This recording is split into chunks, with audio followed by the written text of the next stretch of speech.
I'm Shannon. And I'm Mark. And this is Dirt Sailor, the podcast.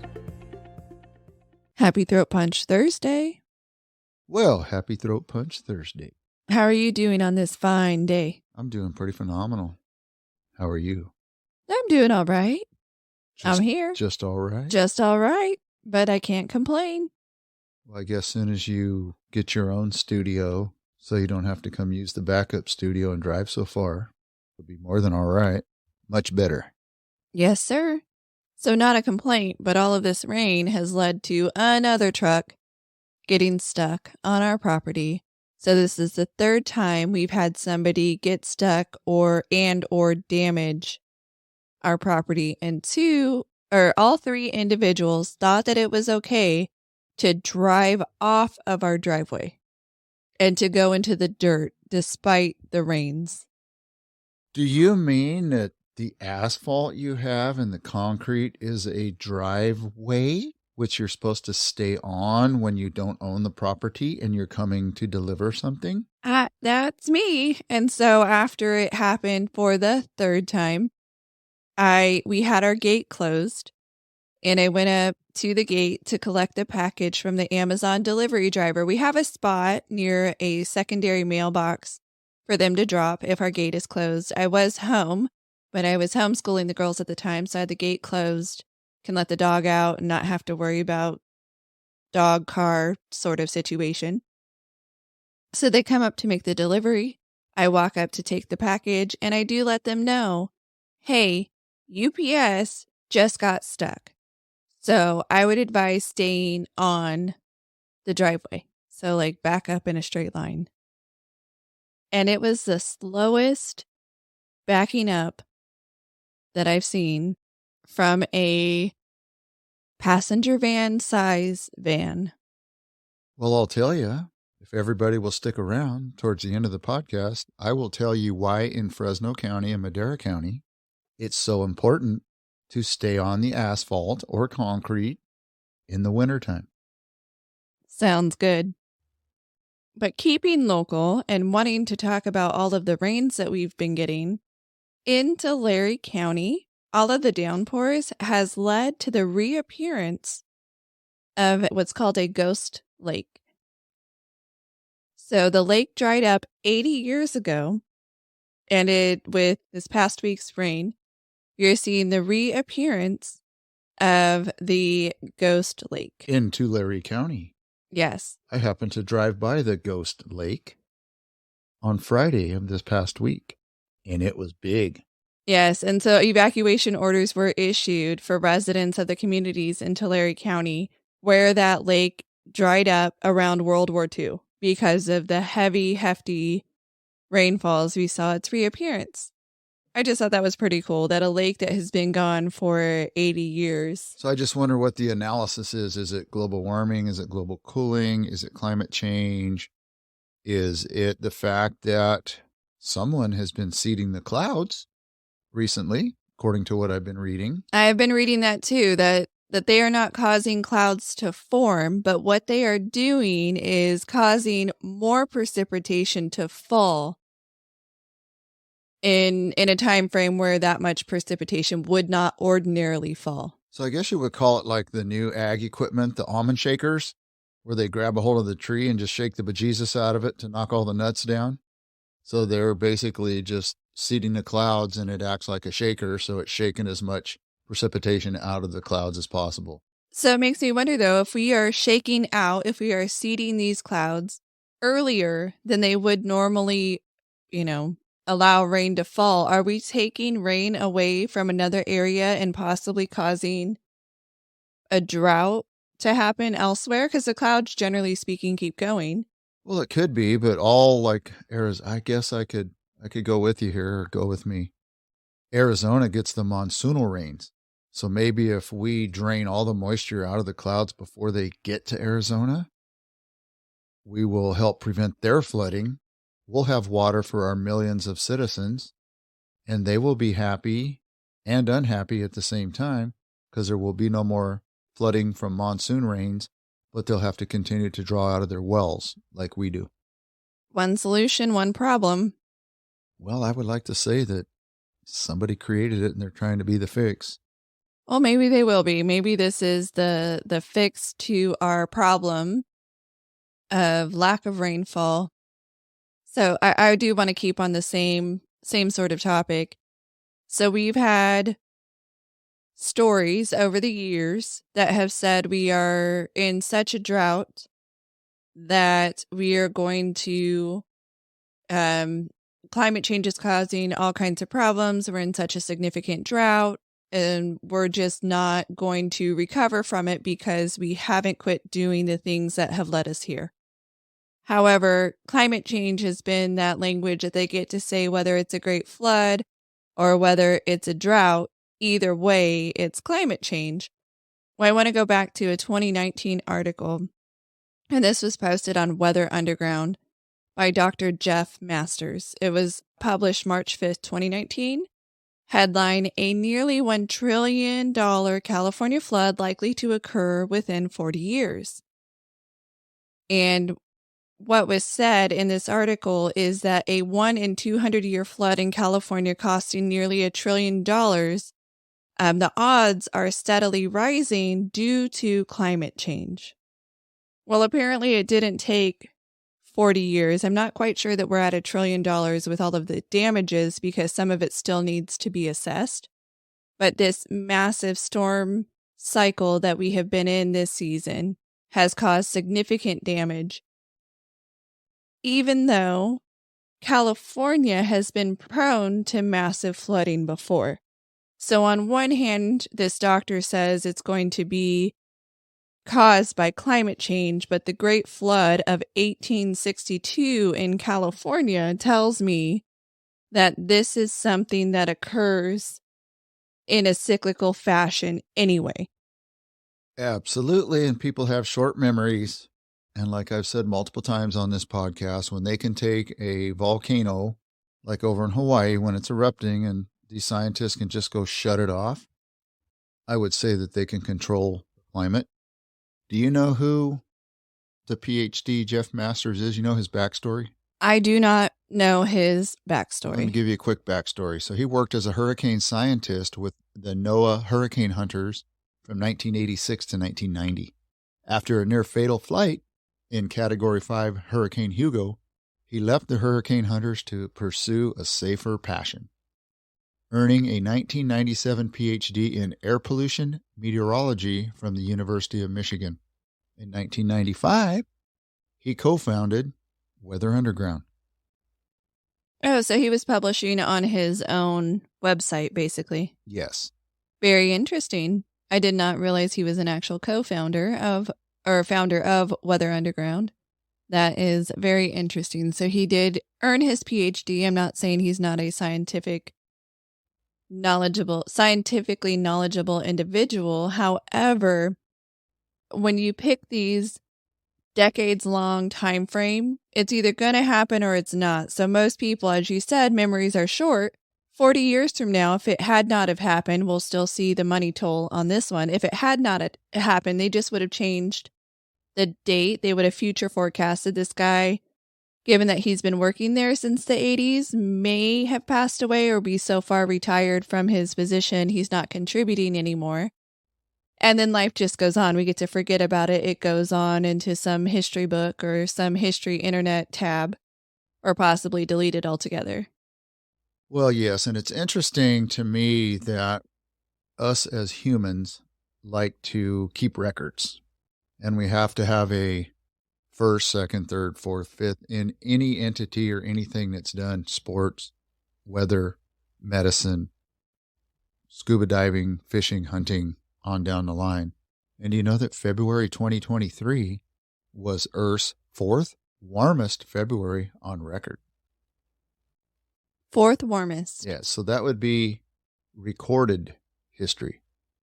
And if we have been around thousands upon thousands of years, as we're told or led to believe, then we have no idea if this is really the fourth warmest February on record. Because I do believe the Sahara or Sub-Sahara used to be lush and tropical, and that kind of went away about 12,000 years ago-ish. But they are also finding major aquifers that were unexpected throughout the continent of Africa. So what we were and what we are throughout these hundreds of years, you can't blame it all on climate change. No, that's where that fantastic phrase or saying comes in. We don't know what we don't know because we really don't know. We think we do. Yeah, we'd like to think we do. We'd like to think that we know more than we do. But unfortunately, or fortunately, I mean, that means that there's still a lot for us to learn. If we knew everything, would we just cease as a society, not move forward because there's no forward to move to as a society if we just knew That's interesting everything? because that's what happens during socialism and communism. Is there's one know-it-all and the rest of us are just followers. The rest of us just need to follow. Yeah. Do it to do it. Do it cuz. Do it cuz. Not your cuz, but cuz. Cuz.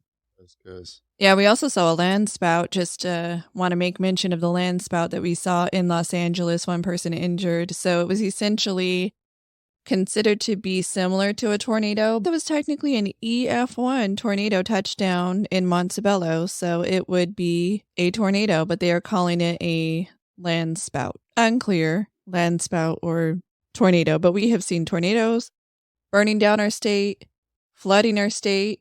It's quite a state we're in right now. God seems to be a little bit mad at us.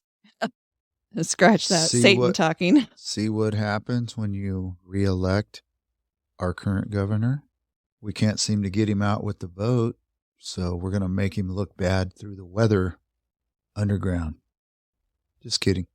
Something that we've seen here in California is the skyrocketing cost of houses. And this is true at the middle income, low income level, where just a standard home, nothing too schmancy out there, is going to cost you double what it cost 3-4 years ago, and sometimes more in some of the cases. But California decided that in order to fix some of its financial issues, or at least Los Angeles has decided, that they were going to apply a mansion tax. And what this mansion tax does is attempt to raise at least up to $1 billion from the sale of luxury homes. And this is supposed to fund affordable housing projects. So anyone who sells their home after April 1st, when this new mansion tax kicks in, will have to pay 4% tax to the city on anything between $5 million and $10 million. Those selling a house that's valued above $10 million will pay 5.5% tax.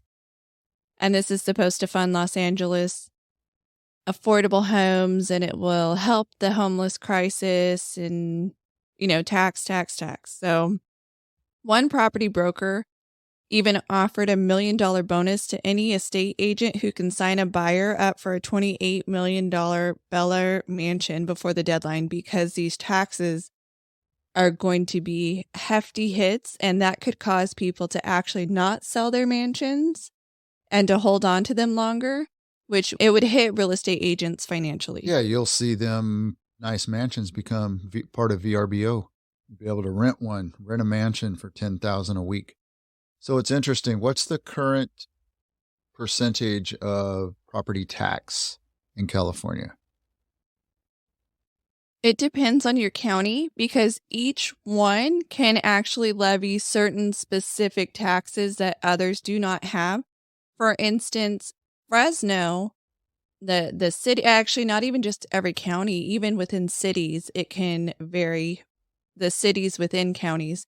So Fresno property tax is different from Clovis, which is different from Sanger. So one of the things I found out buying a home out in the country, our property tax is actually higher percentage-wise.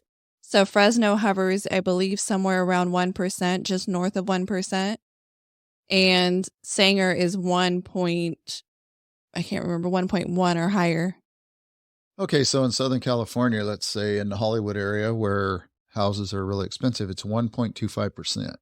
So it is on a little bit higher side. I know that doesn't sound extraordinarily high, but when you're talking about multi-million-dollar homes, you are getting a lot of money. Yeah, so let's look at a $25 million home. Okay. So let's see what the property tax is on $25 million. That would be $312,500 a year that they would pay alone in property taxes, and that is 1.25% on a $25 million home. So the county is, or city is already leeching $312,000 annually off of them. So then now the state's going to come in and whop them for 3 to 4% Well, sales tax. the 1.25%, that makes up all of your taxes. Right. But And that doesn't so include the new tax. 1, 2, 3, 1, 2, 3. And that's just on the sale. So that home, if it was sold, for instance, let's just say the home was sold 4 times in 1 year. It's unlikely, but just throwing out a nice number. They would get that 4% or 5.5%, depending on how much the home is. They would get it 4 times. However many times it sells is how many times they get it. So a $25 million home, that additional tax that they would get is $1,375,000. So they would have to pay $1,375,000 for the luxury of selling that property. Yeah, their property here in California, not to mention all the other taxes they pay on their vehicles because they have luxury vehicles. So they're paying a higher tax rate on their vehicles. They're paying the gas guzzler fee in California because there is such a thing. And so you might say, well, I'm not that rich. Why would I care? One of the reasons to care is I hope you all strive to be that rich one day, or maybe it's just me. I would hope to be that rich one day. But I don't think the answer to everything is some other guy needs to pay. It is never personal responsibility. We are at the level of some other guy needs to pay. And that is what we've been doing. Okay, now they need our government, our California government has been spending millions of dollars a year. This is also our local and our state combined have been spending millions to try and fix the homeless crisis. Could not fix it with all of the millions of dollars spent. So what's the solution? Tax some other dude more. Now that they've taken enough of your tax dollars, don't worry. If I take enough of their tax dollars, I can fix the homeless crisis. Right. And when you have people in office that don't have the educational background or have never run a business before, a corporation, they're the ones that are the problem. They're the ones that create the problem and then believe they're the solution.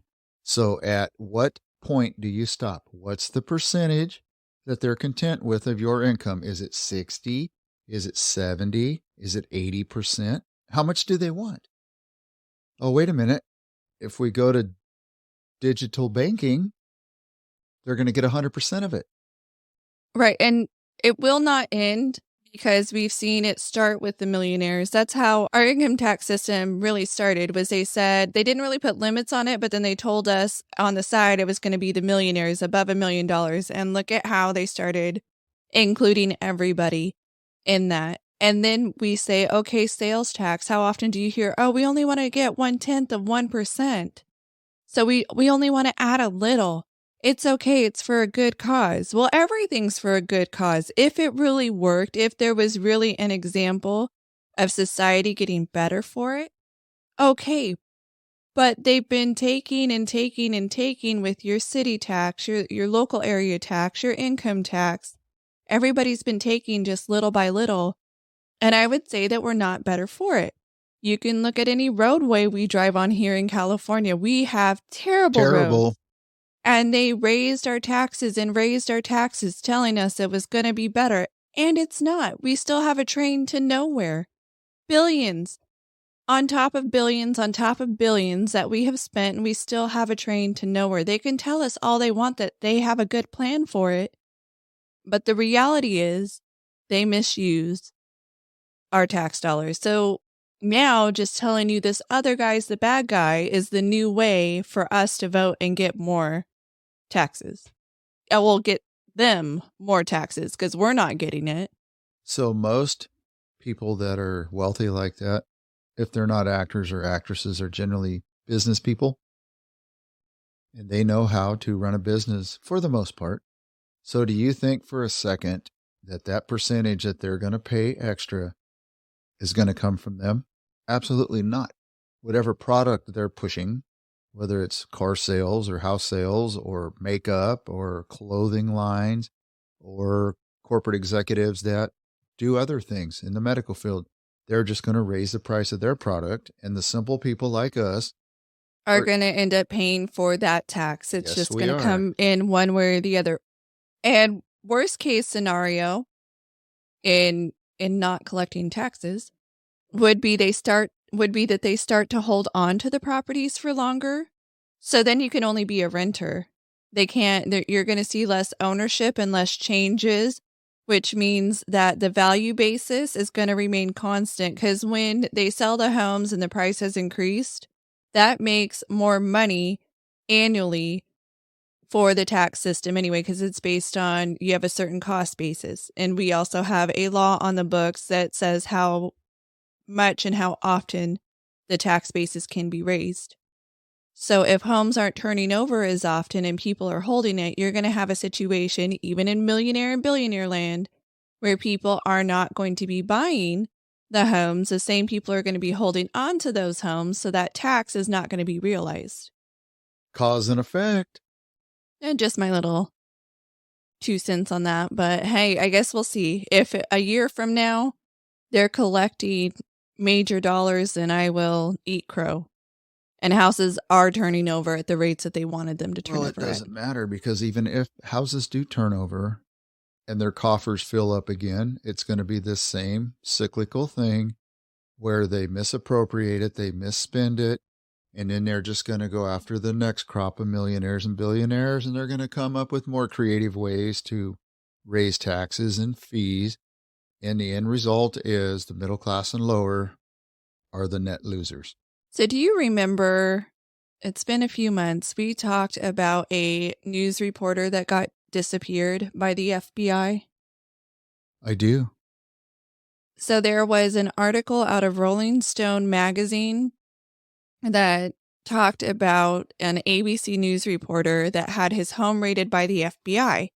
And that article basically stated that the news reporter did national security news, and the FBI raided them, and then they were basically disappeared. All of a sudden, you could not find this news reporter who was known to have classified information and get the in on certain other stories in a national security realm. And it was kind of chilling to hear that the FBI would raid a reporter's home, another reporter raiding their home. So this article basically stated the seriousness of the FBI raiding a reporter's home.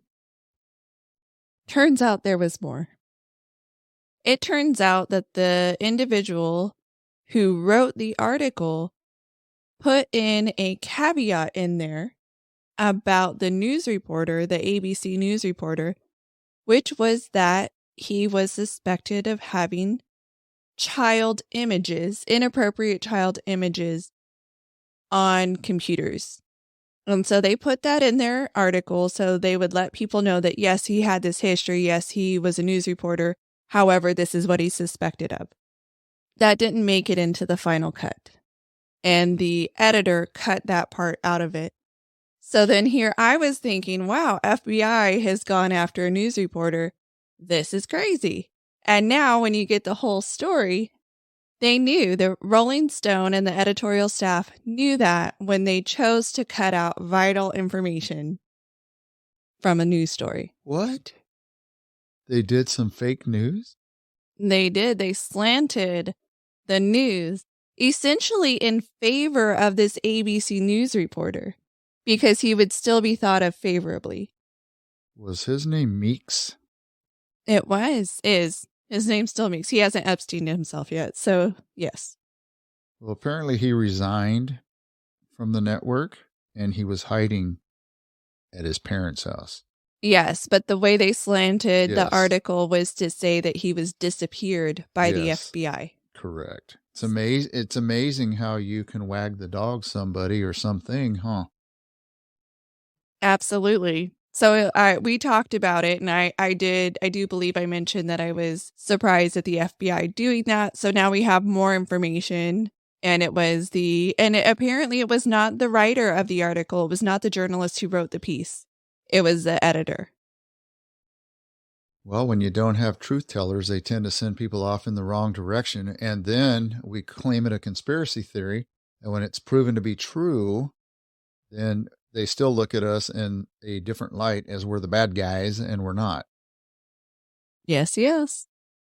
So a few things hitting the news this week that you may or may not have heard about. Carrie Lake has been in the news as she has attempted to get the courts to intervene on her behalf with the November election against Katie Hobbs. So the original court decision was to dismiss Carrie Lake's filings. And apparently an Arizona Supreme Court has ruled in favor of Carrie Lake in only one of her filings, which is that the lower court must look at the signature verification issues. So the justices have accepted Lake's contesting of the signature verification process, but the other 6 claims on voting irregularities have been dismissed. The lower court will now have to look at Lake's claim that in Maricopa County, they failed to comply with the Arizona law on how to tabulate the ballots and looking at appropriately filed ballots.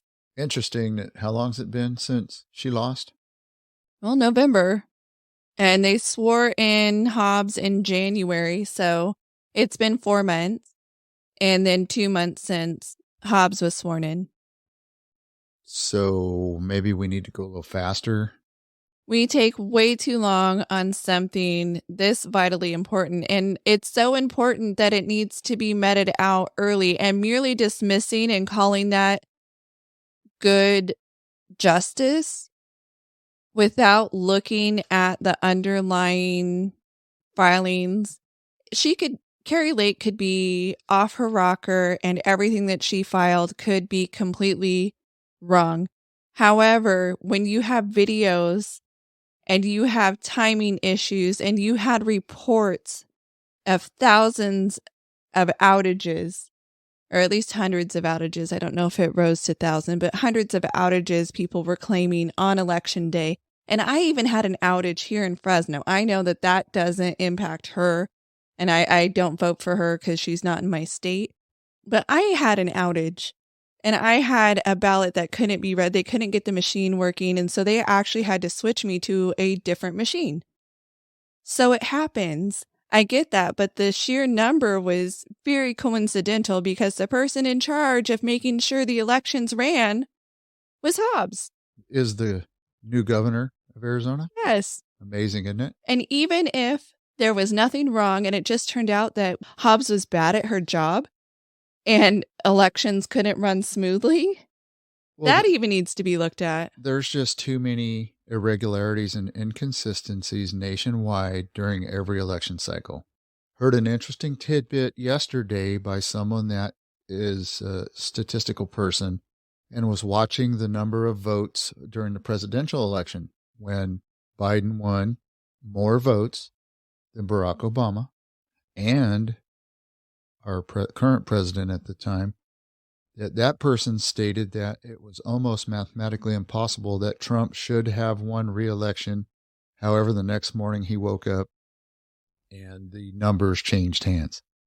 He said some of the counties that the votes went the other direction simply should not have happened. Right. And the statistics behind it is that there's a certain swing and a certain in each area. So certain precincts typically lean right-leaning or left-leaning or independent, and they have this statistical makeup, and you can look back at the history of the voting for every vote in that particular area, and they swing on certain margins.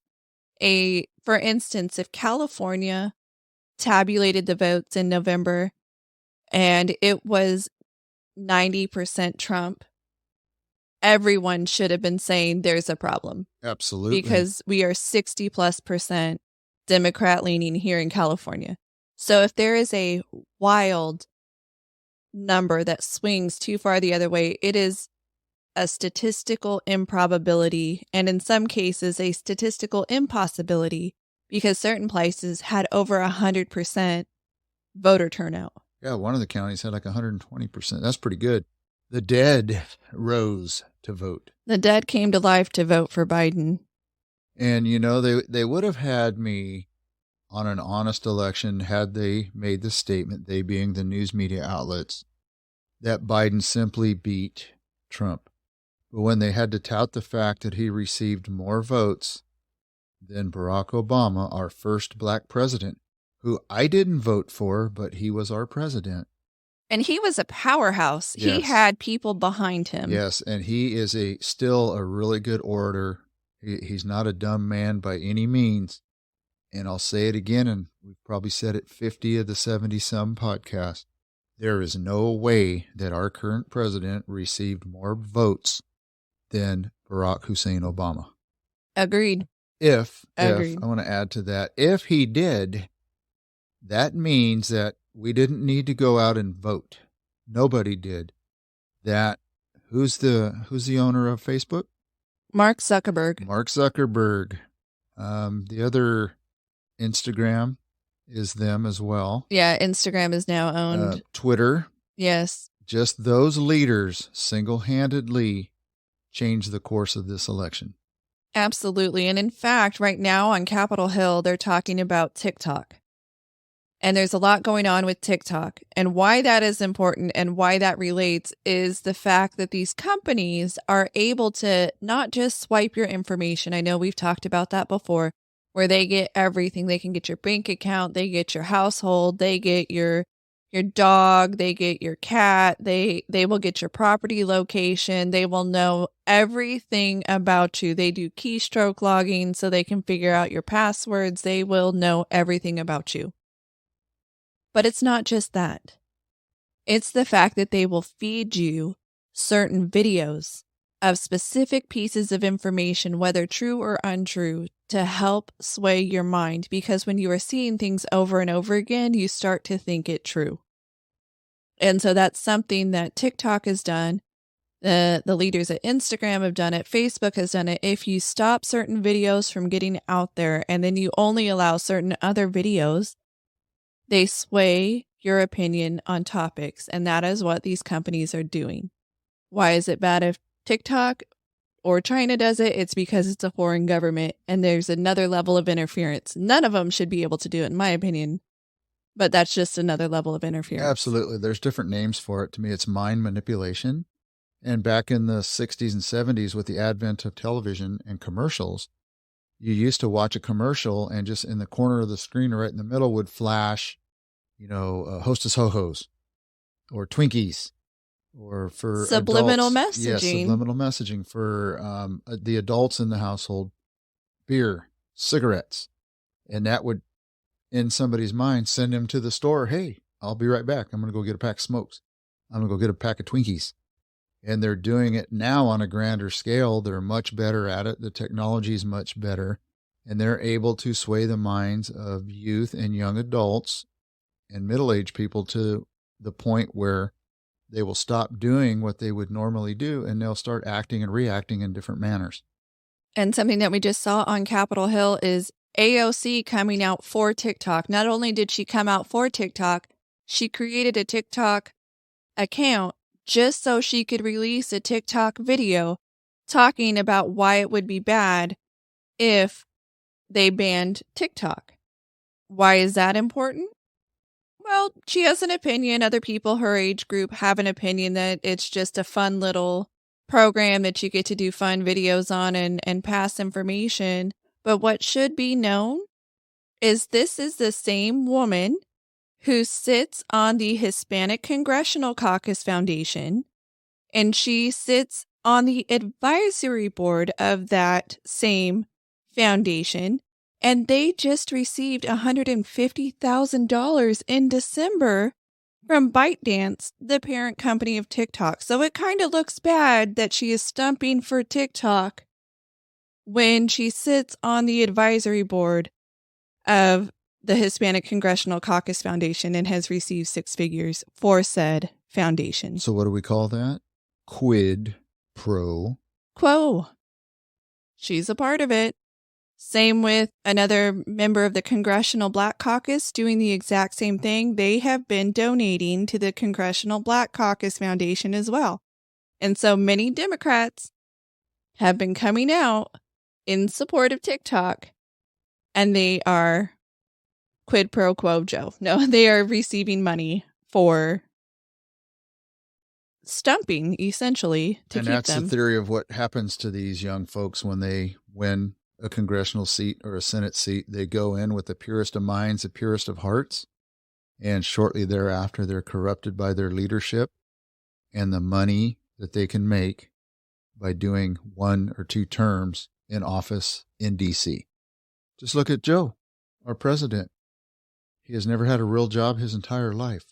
Yet the man owns, as we've said, multiple homes. Multi-million dollars.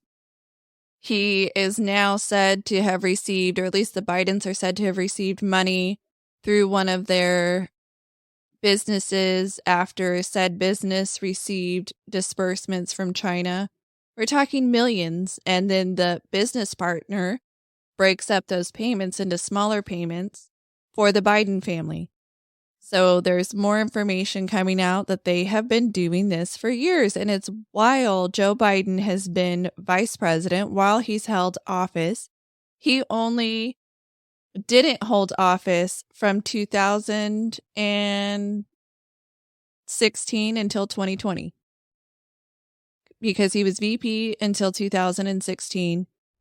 And, well, technically January of 17. And then he was sworn in January of 2021. So for 4 years, he did not hold an office. Isn't it interesting that our current congressional members are trying to get the info from the banks here in America, and without subpoena in them, they will not release the records?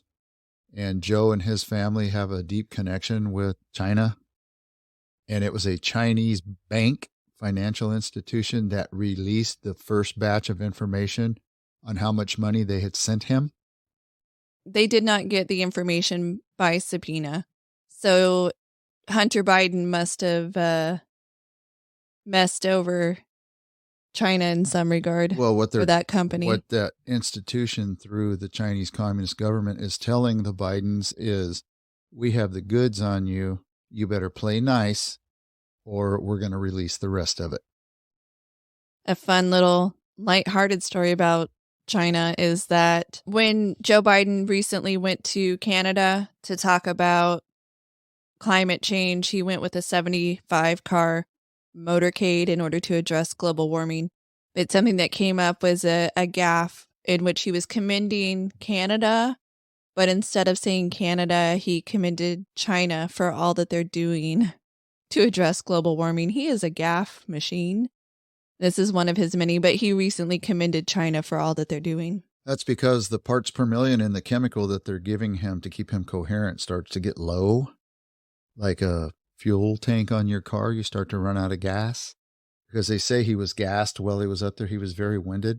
It was a very short trip to Canada from D.C., for crimini's sake. He shouldn't have been. Yeah, he should have been just fine to go make a nice little day trip. Yep, little day trip out of it. Give a speech or two, thank them all for being our partner, being north of us, and then went back home and went to sleep. But he can't even do that. No, he can't, because his other most recent gaffe was to talk about gun safety laws, which was, and here I will quote, but this builds on other steps you've taken and we've taken, like the most significant gun safety law in 30 years to help keep guns out of the hands of domestic political advisors. Nice. Bad domestic advisors. Yes, they did correct the record, though, with referring to that. They were talking about the Women's History Month, and it was a Women's History Month event and the Violence Against Women Act. And instead of being able to get through yet another speech, he had to be a gaffe machine and say domestic political advisors. Well, it's interesting. I don't know who's going to run against him, honestly, and who will beat him, because there's going to be quite the field on the Republican side again. I do know that the governor I wanted to run is not going to run. Unfortunately, I believe he's going to pull out of the race. Is it because he's polling bad? No, he's polling okay. It's because of the fact that his donors feel that he's not ready yet. That he is a great governor. He's just not ready for the national stage like that. It will be interesting to see who ends up being on the top right now. It would be Trump and Nikki Haley. Yes, and I don't recall his name. I don't know if he's Indian or Punjab. The guy can articulate a speech like there's no tomorrow. He kind of reminds me, believe it or not, Tulsi Gabbard. Okay, I do know who you're talking about. So yes, there's 3 that have come out so far. Right now, Trump, of course, is polling amazingly ahead of everyone. But when he was originally running, he was behind everyone and didn't stand a chance. So I'm not sure how much I believe the polls. I don't believe him until after the election's over, and then they tell you the real truth of the polls. Yes. What the real numbers are. It's just unfortunate that he's a man that I would be okay if he, and when I say man, I'm talking about Trump, runs, which he is, and wins. The only issue is they will never leave him alone. They won't. There isn't enough ways for them to go or to not go after him. They have not stopped. It started before he even ran. Trump-Russia collusion was going before he was even elected. They had to attempt to bring him down even with untruths.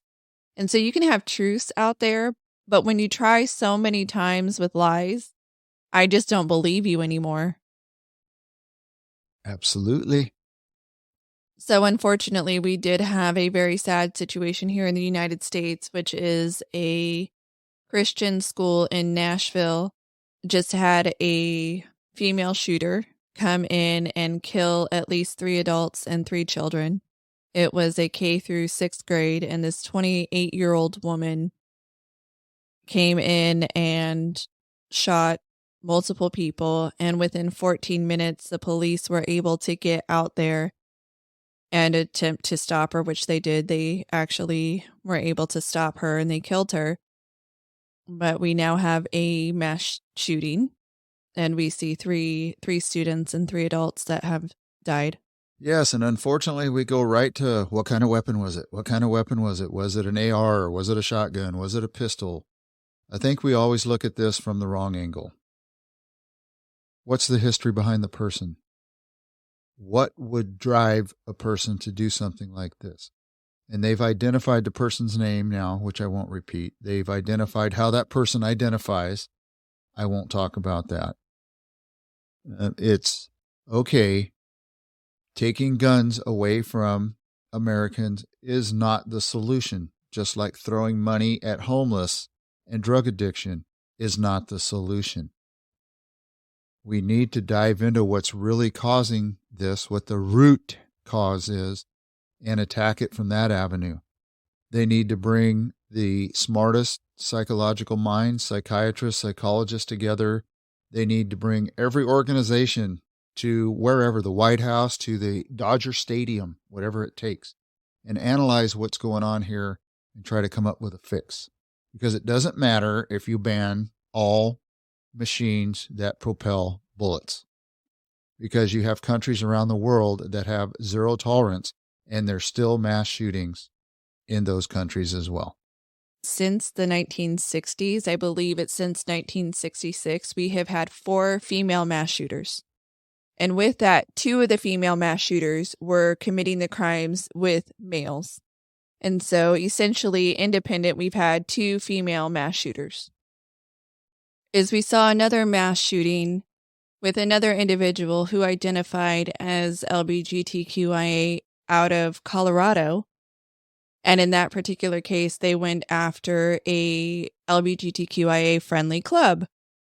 And so I think we're doing a disservice to understanding the reasons behind, which, as you're noting, bringing in the best, the brightest, the people that would truly understand this so we could address the situation. If we are lumping everything into the category of the implement, which in this case is a gun, take away all guns, guns are bad, we take away people who are able to defend themselves against others who would wish to do them harm. But my point, my side point is they were very quick to say that a woman did this. Well, apparently, all of her friends called her Aiden, Aiden. I will say I will be saying prayers from now until, well, praying every day, Well, but I will be saying absolutely. prayers for the families of those who have been lost. And it is a terrible tragedy and one that in which we need to do better. Arguing about guns is not the problem when you never address the underlying health issues with these being mass shooters with these individuals. We are doing a disservice to America. Well, and it's still, yes, and it's still no justification for what has taken place. Like you had just said a few minutes ago, and like we always say, the gun is honestly not the issue because there's millions upon millions upon millions of law abiding citizens that have, own, and use them to target, shoot, hunt, whatever the case may be, and they don't go out and commit a mass shooting. So it's something with the psyche, something in the person's past. And you would think, what would go through someone's mindset that they would take out a young child unless those young children were. Generally speaking, it happens when they're related to them. So That's if they're what, going thank to you. do a murder-suicide where they kill their family members and then themselves. Thank you. Or related to the teachers or the teachers that wronged her or potentially Perceptively wrong, perceptively wronged, not literally. Who knows? Anyway. Yeah. So very sad situation and more information is coming out all the time.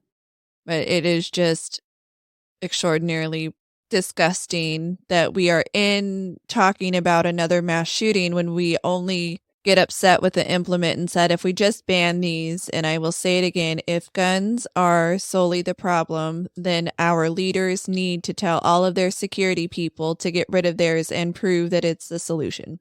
Well, and this is, what do you call somebody that has two minds, two thoughts? They think they're two people. Bipolar disorder. So I believe that.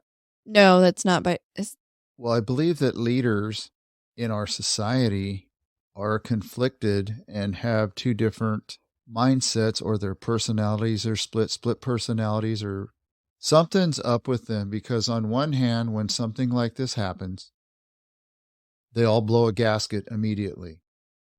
But when they allow DAs to let all these criminals out that commit murders, that commit rapes, that commit stabbings, that commit robberies, they don't want them in jail and they release them and let them go. So how do you have this plural society or this dualistic society when part of what they're doing is creating a big portion of this problem? So it's a personality disorder? Okay. Not bipolar, Not bipolar, personality disorder. But still some do have bipolar issues, personality issues. Those are two different things. But just to go on with what we allow in society, what we say we want in society, and then we end up doing two different things. Just in California, there was a teenager who was arrested. And this teenager was arrested with 2 guns after threatening a school, and they were apparently on the way to the school.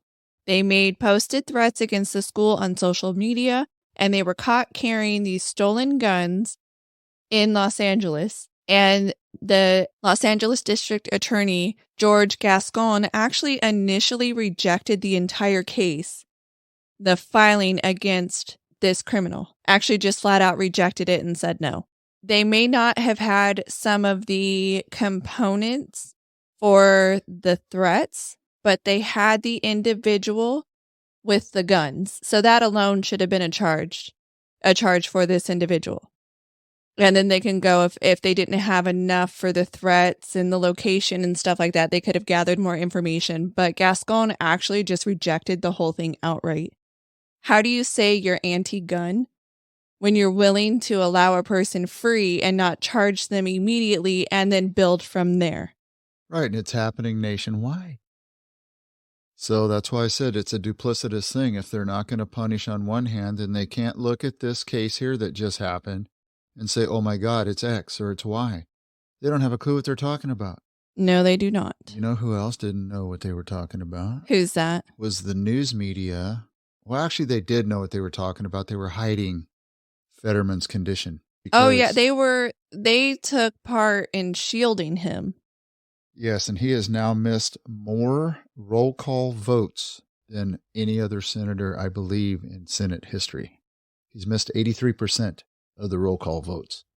And I'm not saying anything about the man personally because he obviously has some issues, but our news media outlets, the Democratic Party, and his wife should not have allowed this to take place. He needed to get healthy. Wait another 6 years, run again, but get healthy first. Because this does his constituents no good, it does him no good, and it does the country no good because we need our senators in session when session's in to make sure that we're getting what we're paying for. Absolutely. So you know how concerned Biden was about this shooting in Tennessee? How concerned was he? He made reference to ice cream first before he started talking about the shooting in Tennessee. So that should tell you. What is wrong with this guy? Yes, that should tell you everything you need to know. What is wrong with him? And actually, what is wrong with the thought process that we have, not just here in the United States, but even in the UK, on what constitutes a crime, what way we look at these crimes. So we just talked about guns and the crimes, and when we don't actually charge, when people need to be charged and hold people to account to the laws that are on the books. In the UK, they've decided to inform people what constitutes an emergency inquiry and what constitutes a non-emergency inquiry. And the flyer was posted near the police station in the UK so people would understand when they should call the emergency line and when they shouldn't. And the Kent police posted this to their website. And in the posting, it said rape and sexual assault were examples of non-emergencies, and to not contact 999, not call the police for that, along with domestic violence. So they encourage you to report non-emergencies via the Kent Police website. So rape, assault, domestic violence, get online and file a report. They're decriminalizing everything around the world except for Middle Eastern countries. They still rule with an iron fist. I'm not condoning it. I'm just saying that they have not changed their policies. We have sure changed ours. Absolutely. We are in need of reform here in the United States so that we have laws on the books that are important. We hold people's feet to the fire. And my thing is we have actual reformation. We have actual change. I don't just want to arrest somebody and throw away the key, lock them up, and forget about them. I think that we really do need to rehabilitate people. Are there going to be certain crimes that people probably can't come back from? Absolutely. Intentional acts of homicide, mass killers, example. I don't think that we can say, hey, 10 years from now, this person is fine, let them out. But there are ways that people can reform from certain crimes, but we are not seeing it. And when people do need to be arrested and held to account, we are letting them go. Yes, and we're tired of the lip service. We would like our leaders to actually come up with solutions and actually stick with them. Yes, were we a great society for 100 years or so? Absolutely not. Have we done a complete 180 and we've turned it around and we're doing fantastic now? We're doing much better than most countries around the world. Are we perfect? No. Can we still fix it? Yes. And I always use the house analogy when we redid healthcare. Do you tear the entire house down to add a bedroom? Absolutely not. We just remodel, add a bedroom, and we move on. Do we totally tear down our justice system? Actually not, because it works fairly well. We need to work some of the kinks out of it and take some of the bad stuff out, reform that, and move on from there. But we need to take people like Mr. Soros, who is heck bent on destroying our judicial system, and we need to shut him down, shut down his ability to give money, shut down his family's ability to donate, and quit allowing people like that the power to make this kind of change. Right. And this is true for George Soros, and this is true for the Koch brothers. We should not allow money to influence at this level. And we can see it with George Soros because he funded a lot of the defund the police DAs, the people who are not really wanting to charge, not really going after real criminals. They're allowing people to essentially get away with many different crimes against society and then get let out to do those same crimes over. And even the petty crimes have consequences, which is you see businesses shutting down in San Francisco. You see businesses shutting down in Portland. The last Walmart is closing up in Portland, Oregon, because they don't want to stick around for the crime that's being allowed to happen.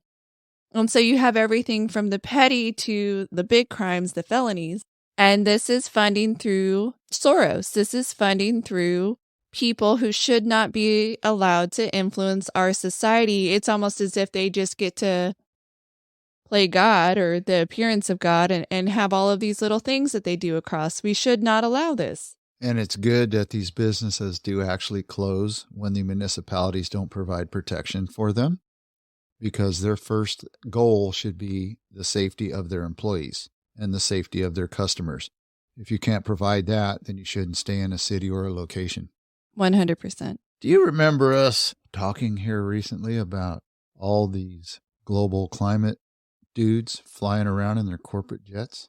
Yes. So Mr. John Kerry must have been listening to several of our podcasts, because he has rushed to the defense of climate activist leaders who use private jets. And his smart aleck statement was, global leaders who fly private are working harder than most people to solve climate change. They're solving climate change by doing the very thing that they are requesting you regular schmoes don't do. Only they're doing it on a massive scale because they're doing it on private planes. Me going on vacation to Las Vegas is with many other people on board a plane is not doing the same things that these individuals do.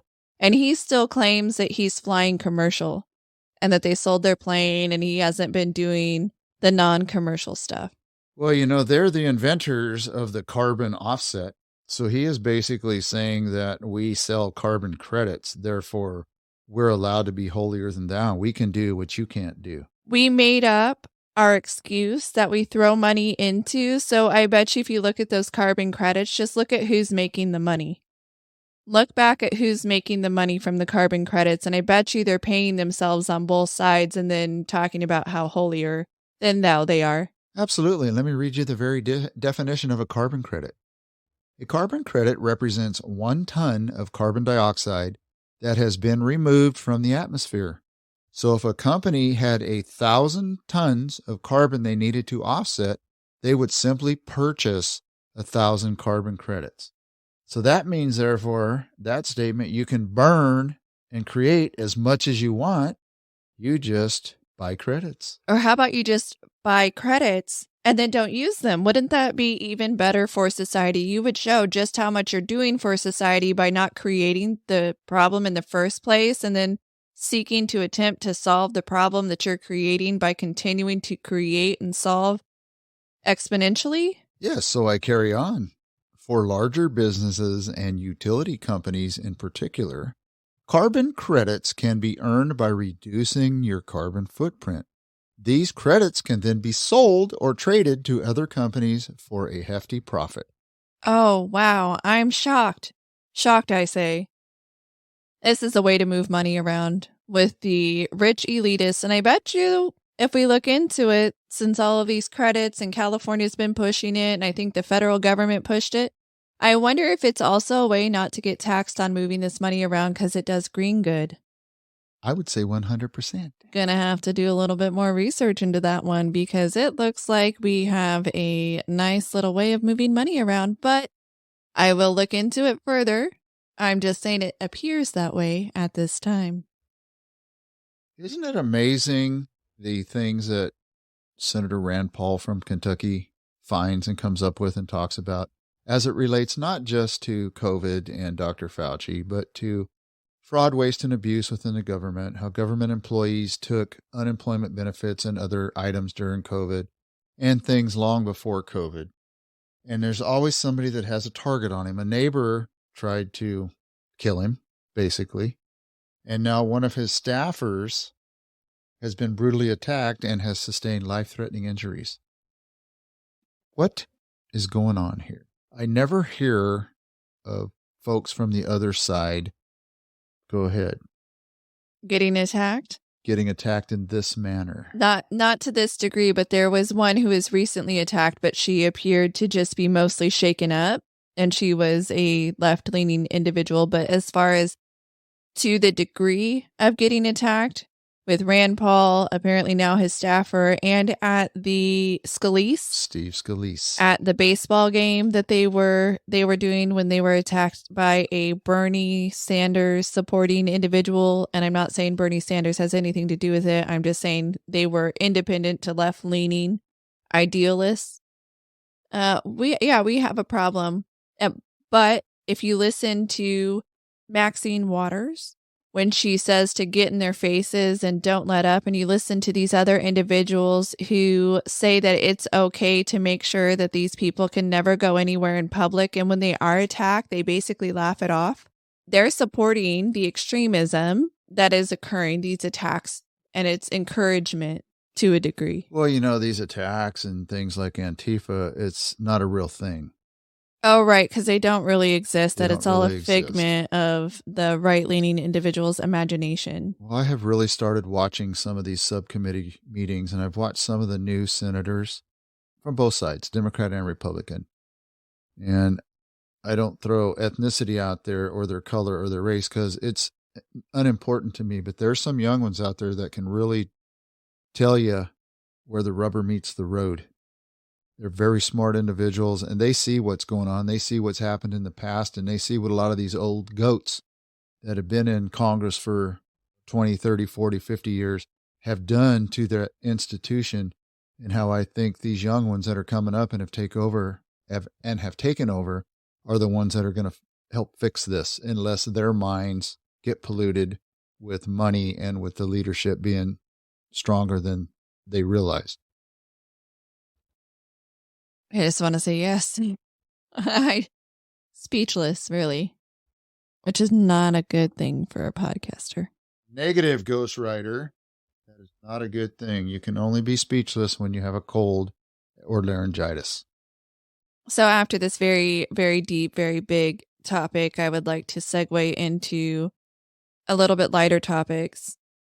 Very difficult to do, but alas, I shall. So a topic that we've brought up a few times is the release of military records of individuals, GOP candidates, etc. So apparently the Air Force has confirmed that they did in fact release wrongfully the information, the military records, to a research firm who is Democrat aligned.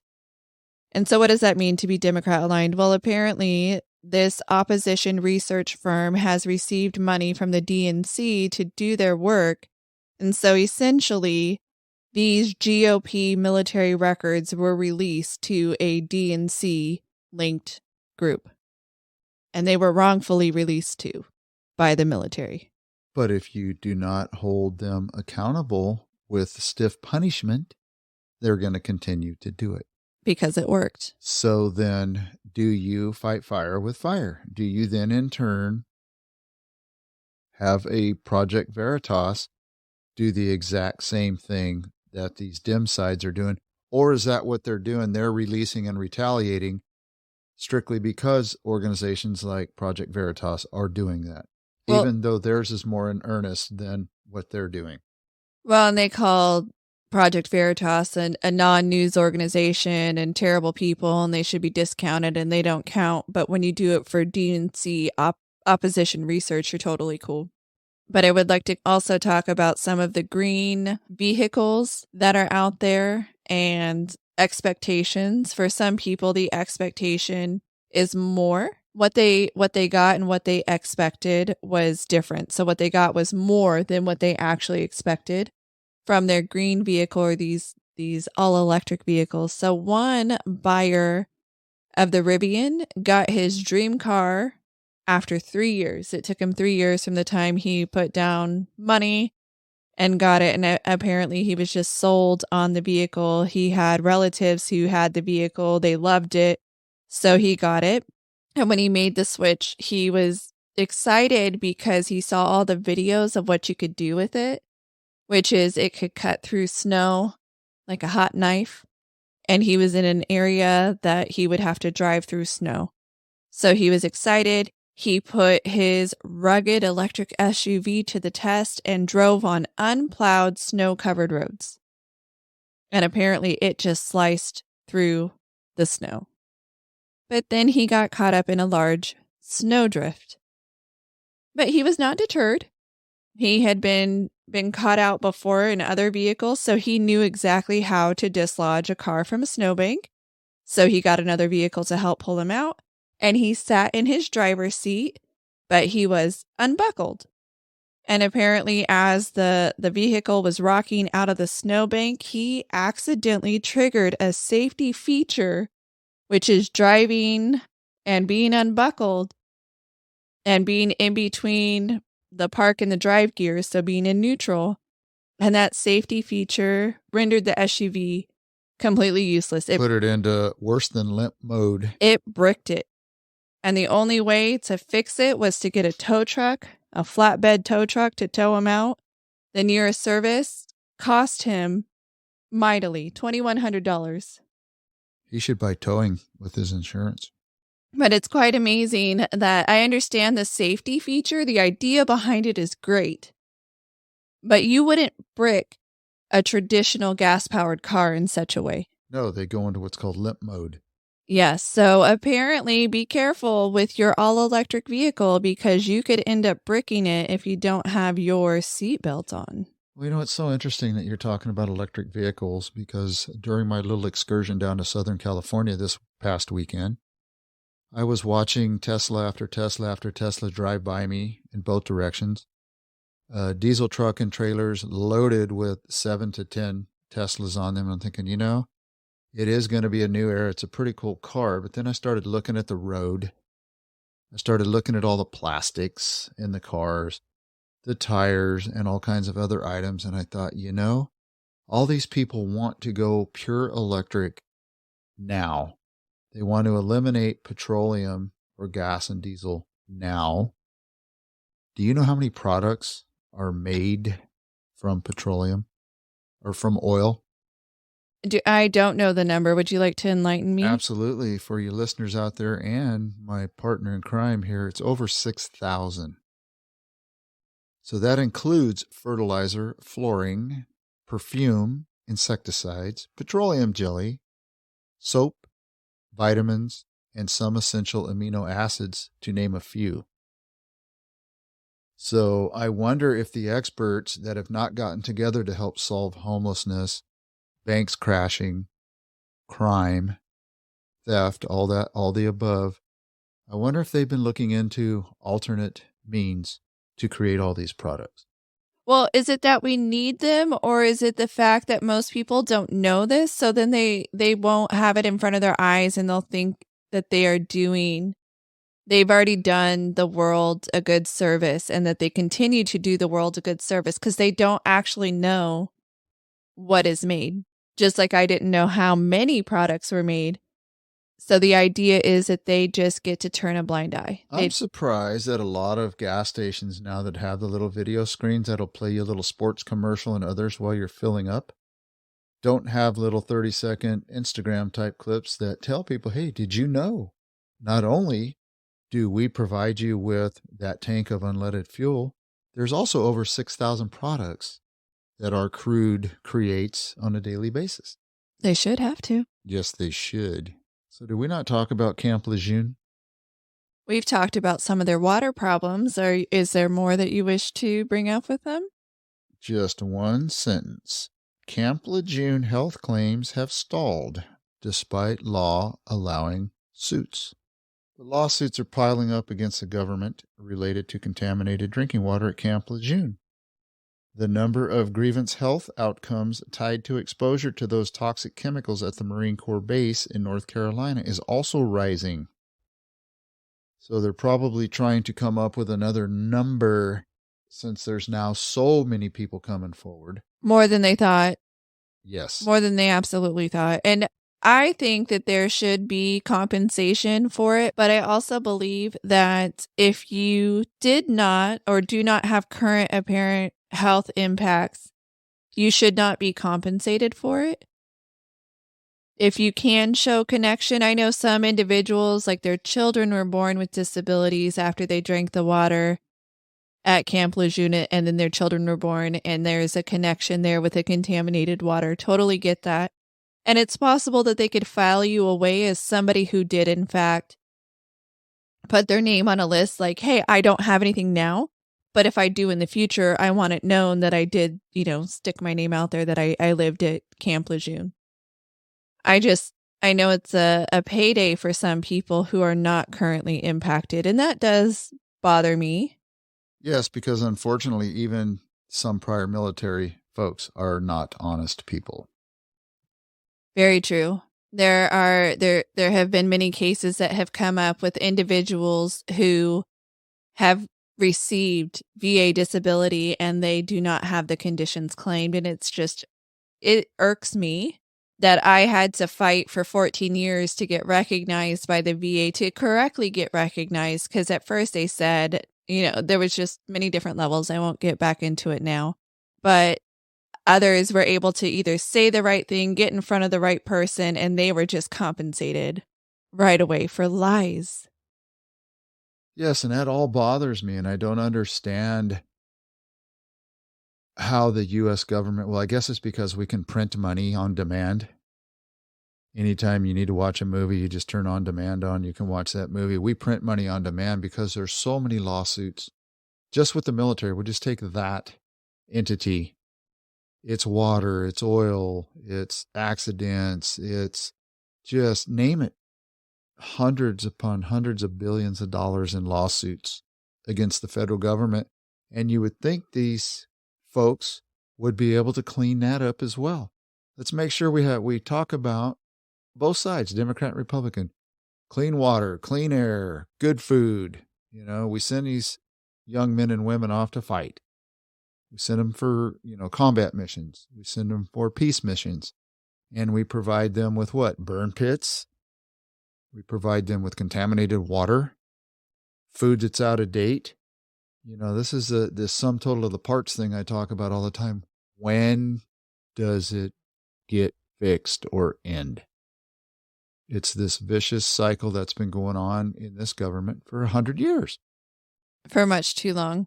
So a recent Supreme Court decision came down, and they were actually unanimous in their decision with this particular case, which is regarding a special education student.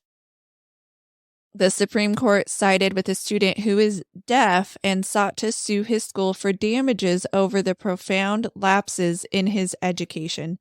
And we had talked about this particular individual before, where he gets all the way up to the point where he should be graduating, and then they tell the family that he's not going to get a diploma. And they were wondering how could it get this far? Like, he's had help from the school since he was a young child, and they get all the way up to graduation and they say he doesn't qualify, and they were not aware that he would have this problem until he was supposed to graduate. So he came to the school, to Sturgis Public School District in Michigan, at the age of 9, and he brought home A's and B's on report cards for more than a decade. Months before his graduation, they learned that he would not receive a diploma, and that it turned out that the school assigned aides to him that did not know sign language. And this particular individual needed sign language. And so that would mean that the report cards were fudged. If he could not graduate and they were not providing appropriate services, the school fudged the information. So the family sought to sue because of the fact that they just basically babysat their child and did not provide him with an education that they were legally obligated to give him. And it just turns out that they had been doing this for years. They left him with the inability to communicate with anyone for hours every day because the aides didn't know sign language, his teachers didn't, and they kept promoting him through each grade level despite him not having a grasp of the curriculum. So that seems to happen a lot. And you have school systems around the nation that are just pushing kids through. They're not wanting to hold them back. And some of these senators and congressmen and women have made the statement that you need to turn your kids over to the educational system so they can train your kids. And you should not have input. Yes. And that's why that even though the federal government shouldn't be involved, it should be a states' right and local issue of educating our kids. This new law that I'm sure that Biden won't sign, it's a Parents' Bill of Rights as it relates to school, is actually a good thing. Let me tell you a quick sidebar story to this young person. So there was a pro football player. His name was Dexter Manley. Went through elementary school, junior high, high school, and went to college. And I do not know if he graduated from college. However, for as long as he could remember, Manley had held a secret. He didn't really know how to read. It would later be discovered that at 26 years old, he had the literacy skills of a second grader. So he struggled with dyslexia. So therefore, it was the same issue with him. They probably did not know at that time how to help him, or they were fudging his grades and pushed him all the way through. And I don't remember the exact story, but there was a news outlet where he was going to do something for someone. They asked him to read something, and he looked at it and couldn't read it. And that's when his story finally came out. So it's amazing how many of these stories there probably are out there. There's probably thousands of them. As long as the person can go to a fast food place or a unskilled labor job, I don't think these school systems care, because the school system gets paid for that student going through there and passing through the grades no matter what. And the less services you can provide to these students, the more money you have in your pocket. The more money in the actual school, yes. So at the beginning of this podcast, you said you would share a story later in this podcast. Absolutely. And I was just thinking of that story now from earlier, from before. So I don't know if everybody that listens to us is familiar with Fresno, Madera County, or the Central Valley. We have some soil here, a soil makeup called clay. In the summertime, it also has a hardpan layer or a layer of soil that's like cement. So in the summertime, you can't drill through it. You can't dig through it. When you try to spike it with a hammer or a spike, you usually see sparks. Well, in the wintertime, it has the opposite effect to where it turns into quicksand. So you can take a 6-foot rod and basically push it down 5 feet, 11.5 inches by hand. So it's very important that people understand when they drive around eastern Fresno County and eastern Madera County, where we're from, you do not want to drive off of somebody's driveway into, quote, the dirt, because it's really not dirt in the wintertime. And it looked fine. Turns out not to be so fine. Correct. There's always a layer or a crust on the top that's about a 1/2 inch to 1 inch thick that appears to be hard. But the second you walk on it or you drive on it, you will sink from 1 to 3 feet almost instantaneously.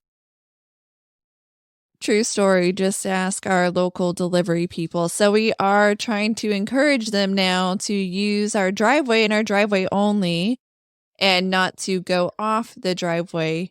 But alas, most seem to forego the driveway. If you come to visit any one of these counties to visit family members or friends, or you're an Uber driver or a delivery driver, please stay on the asphalt, stay on the concrete. Do not deviate from the driveway. And keep in mind, these are only the people that I'm referring to that got stuck. We've actually had people who would stop to just relax for a little while. They will park their car on a country road, or technically off the country road, and sometimes they're sitting eating a sandwich, or they're looking for the address because they may not know exactly where they're going. And we have people park out on our property with some frequency. We've also had them drive up our property, get off on the dirt, and park under the trees that we happen to have. I don't know what goes through a person's mind when they think I'm just going to drive down a driveway and then I'm going to go onto the side and get to their dirt and park under a tree of some random property owner that I don't know. But I've also had that happen. Luckily, with those individuals, they were lighter vehicles that ultimately did not get stuck, but it did do damage. It tore up part of our property. So please be respectful. Well, the houses in that neighborhood are set so far off the road. I believe these people think that they're actually driving in the Sequoia National Forest. This has been a podcast produced and edited by the Dirt Sailor Duo. Mark and Shannon are a father-daughter team who both served in the United States Navy. This production is protected by copyright laws. Until next time, anchors away.